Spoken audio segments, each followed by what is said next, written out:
इतिहासाचें दुसरें पुस्तक. चॅप्टर 12. रेहोबोआमाचें अविस्वाशीपण.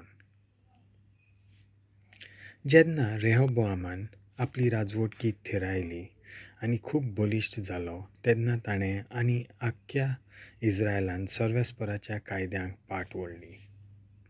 ते सर्वेस्पराक अविस्वाशी जाले देखून रेहोबोआम राजाचे राजवटकेच्या 5व्या वर्साक शिशाक इजिप्ताच्या राजान जेरुजाल्याचेर आक्रमण केलें. शिशाकाचे फौजेंत 1200 रणगाडे आनी 7000 रणगाडे आसले. त्या भायर ताचे बरोबर इजिप्तासून लुबी, सुकी आनी कुशी जातीचो मेजूंक जायना तितलो लोक आयलोलो.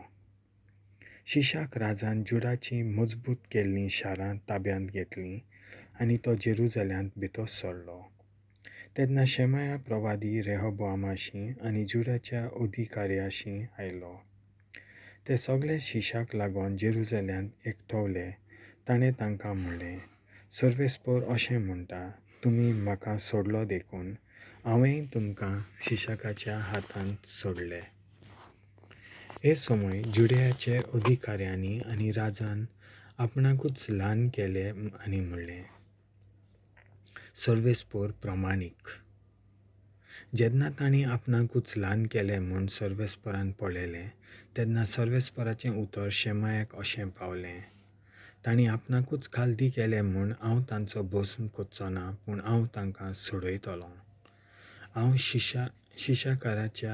शिशाकाच्या हातांतल्यान म्हजो राग जेरुजाल्याचेर देंवोवचो ना.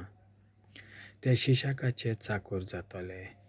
तेन्ना म्हजे सेवे मोदें आनी दुसऱ्या देशांचे सेवे मोदें अंतर कितें ती तांकां कळटली.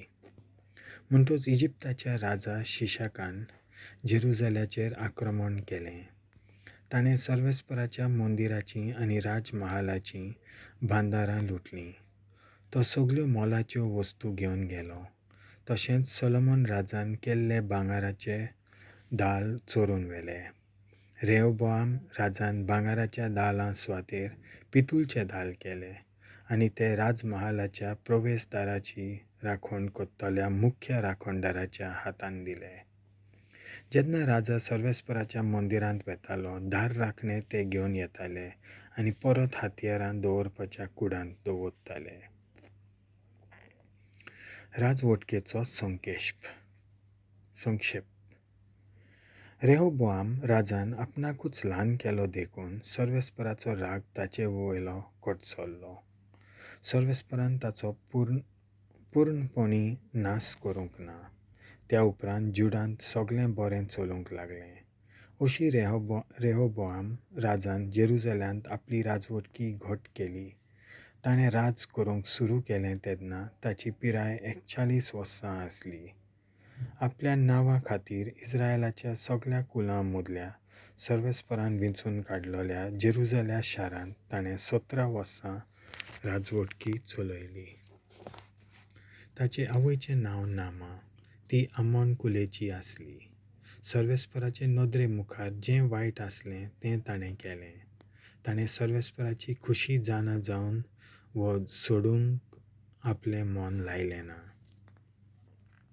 रेहोबोआमाचो इतिहास सुरवात ते शेवट पर्यान शेमाया प्रवाद्याच्या पुस्तकान आनी वंशावळी विशीं इदो भाखणाराच्या दर्शनांत बरयलोलें आसा न्हय. रेहोबोआमा आनी जेरोबोआमा मदें झुजां चालूच उरलीं. जेन्ना रेहोबोआम मेलो ताका दाविदाच्या शारांत पुरलो. ताचे सुवातेर अबिजा ताचो पूत राज चलोवंक लागलो.